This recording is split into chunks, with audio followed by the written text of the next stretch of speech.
Hey everyone, it's your girl Layla. Welcome back to my channel.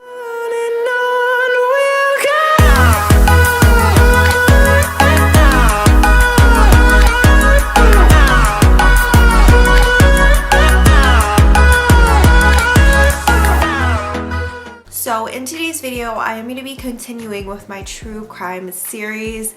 I know I haven't posted one of these in a little bit. I think it's been almost 2 months, but this particular video took a lot of research. I feel like I have a ton of notes for this video. It's literally like 6 pages long. So I just wanted to kind of get my thoughts together before I film this video and get all my research done on this case because it's an ongoing case. It still hasn't been solved and there's been no body found, nothing like that. If you guys are not already subscribed, please go ahead, click the subscribe button below. I upload 3 times a week, Sunday, Wednesday, and Friday.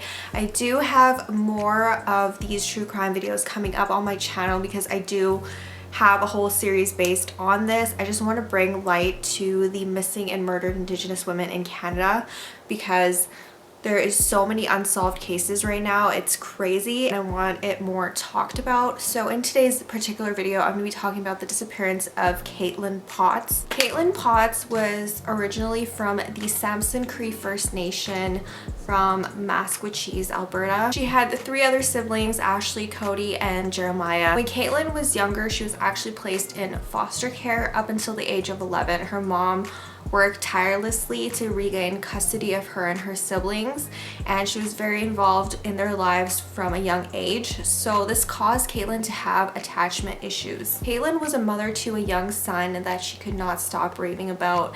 She was a very bubbly person and would light up a room. Caitlin was in an on-again, off-again relationship with a man named Jason, and their relationship was described as being very turbulent. Caitlin would often visit Cody, her sister, covered in bruises. Jason was very abusive toward Caitlin, and in 2015 he moved to Enderby, BC, where a few months later Caitlin had moved out there as well. Jason was arrested a few months later and Caitlin moved into a women's shelter in Salmon Arm, BC, where she ended up trying to turn her life around. She got a job at Tim Hortons and went back to school.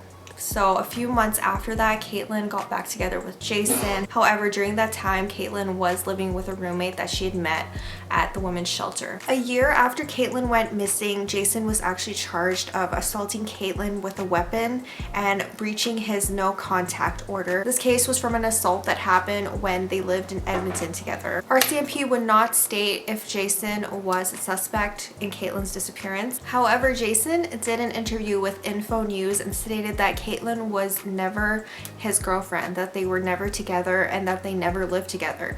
Caitlin would often stay at his house, but they were just friends. Jason also stated that Caitlin worked as an escort in the Okanagan around the time she went missing. Jason also stated that Caitlin had been assaulted by a family member while living in Alberta, and the reason why she moved to Enderby in the first place was to get away from this family member. It was never to live with him. He also stated that Caitlin actually called him and asked to stay with him. When he said no, Caitlin called the RCMP on him and he was arrested due to violating the terms and conditions of a prior charge. Jason was actually sent to jail that night, and that was when Caitlin moved into the women's shelter. So that was his side of the story, that basically Caitlin asked to stay with him. He said no. She got mad and called the cops on him, and that was the reason why he was arrested that night, not because he beat her or anything like that. Also, when he was asked when the last time he spoke to Caitlin was or had seen her, he didn't have an answer to that. He wasn't even sure.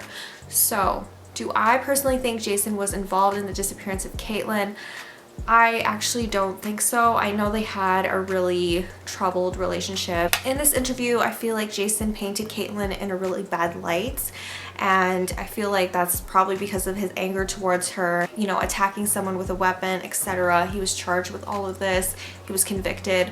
So I feel like the reason why he portrayed Caitlin this way in the interview is because of how bad their relationship was, not because he was involved in it in any way. I'll get to that later on in the video of what I think happened. I I feel like due to the nature of Jason and Caitlin's relationship, if there was any suspicion that Jason might have killed her or might have had anything to do with her disappearance, then police would have caught it already because of the prior charges and prior 911 calls and all of that stuff. I feel like they would have definitely convicted him if he was involved.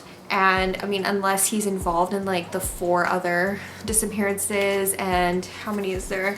There's Tracy Genero, Deanna Wirtz, Ashley Simpson, and Nicole Bell, as well as Caitlin Potts. So there's 5 total that were either missing or murdered in the North Okanagan around this period of time. Unless he had anything to do with the other missing women, I don't really think he had anything to do with Caitlin's disappearance. Personally, I feel like other people are gonna have different opinions, but that's just mine. So Caitlin Potts was 27 years old when she went missing from Enderby, BC. She went missing on February 21st, 2016. So basically the night before she went missing, Caitlin sent her sister Cody a message on Facebook that she found a ride on Kijiji to Calgary. Her roommate later confirmed this by stating that Caitlin met with someone the night before that she met online. On March 1st, 2016, Caitlin was reported as missing because her friends and family hadn't heard from her in a few days. Caitlin's last known location is currently unknown. However, the police released some CCTV footage from Orchard Park Mall in Kelowna the day that she was supposed to leave for Calgary. It's the last time Caitlin was seen alive.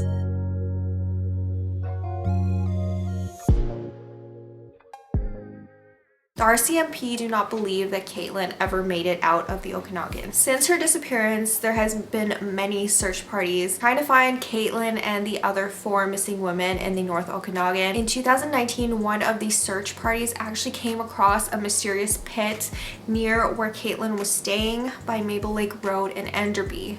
They had found this rectangular shaped pit filled with liquid, and there was a lot of slugs living nearby.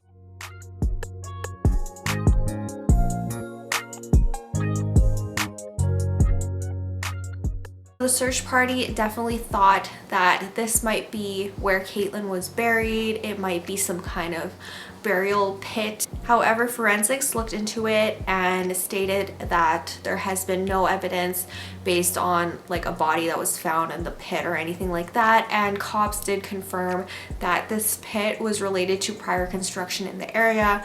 The pit had since been filled. So Caitlin, Ashley, Nicole, and Deanna are still currently missing from the North Okanagan today. It has been a little bit over 4 years since Caitlin went missing.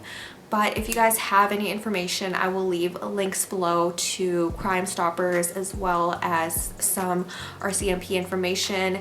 Caitlin is described as being 5'3", Aboriginal with long dark hair with blonde streaks, and she has brown eyes. So if you guys do have any information, I will leave some links down in the description box below. I really do hope Caitlin's family does get the closure they deserve in this case, just because it's been so long and there hasn't been any leads other than finding that pit last year. I'm sure that was crushing to everyone that was doing the search and everything like that. I mean, finding something you thought that was evidence for this case and maybe finding Caitlin's body, but then it not being that at all. So I really hope they do find these missing women. It's definitely a mystery.